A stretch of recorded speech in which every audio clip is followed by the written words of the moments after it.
무당들이 돈을 벌려고 하는 걸까? 무당들이 뭔가 욕심이 있어서 그런 게 아닐까? 이렇게 생각하다 보니까 왜곡이 되는 거예요. 네, 안녕하세요. 네, 안녕하세요. 얼마 전에 전화로 문의를 주신 분 중에 한 분이 왜 무당들은 전화만 하면 다 구슬하라고 난리라는 거예요. 그러면서 이분이 꼭 물어봐 주시라고 우리 청야 선생님한테 꼭 해야 될까요? 꼭 해야 된다면 해야 되겠지만 무턱대고 하라지는 않죠. 예를 들어서 매일 굿해가지고 잘 된다고 하면 사실 저도 매일 굿하겠죠? 근데 꼭 그렇지만은 않아요. 그렇죠. 하지만 저 같은 경우에도 1년에 한 번씩은 진적굿을 드리고 할아버지 생신맞이를 드리거든요. 근데 1년 동안에 내가 무엇을 잘못한 게 있을까? 내가 1년 동안에 쌓아놓았던 것들에게 그것을 다시 한번 정리를 하고 새롭게 개선할 수 있는 방법이 무엇이 있을까?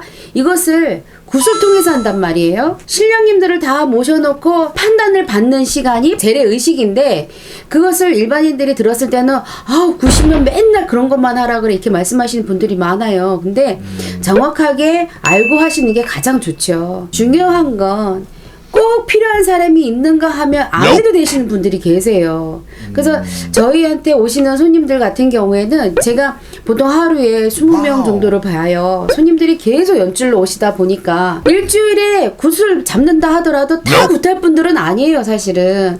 이렇게 해서 풀어나갈 방법이 있고 또 이렇게 해서 풀어나갈 방법이 있고 그저 신령님한테 모든 것을 풀어달라고 하셔야 됩니다 라고 하는 게 바로 굿이란 말이에요.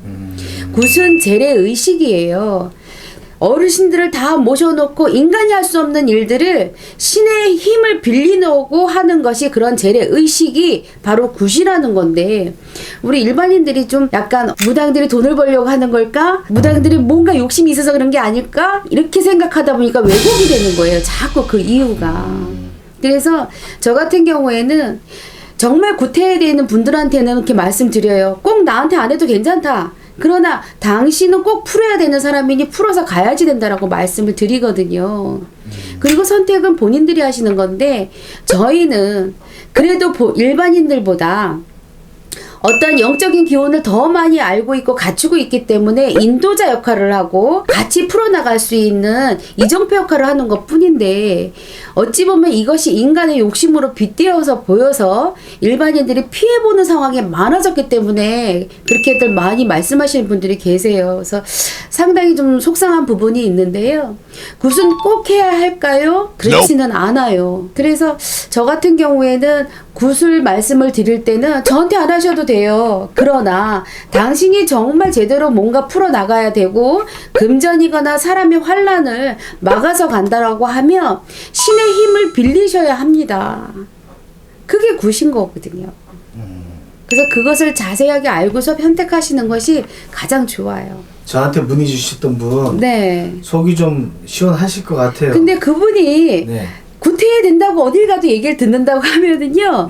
그분은 정말 뭔가 풀어내야 되는 상황인 거예요. 그렇겠죠. 뭔가 이유가 있었으니까 해야 된다고 얘기했을 거예요. 그러니까 그걸 잘 판단해 보시고 선택하시면 되는 거예요.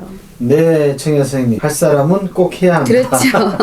예, 오늘도 좋은 말씀 감사드립니다. 네, 감사합니다. 네.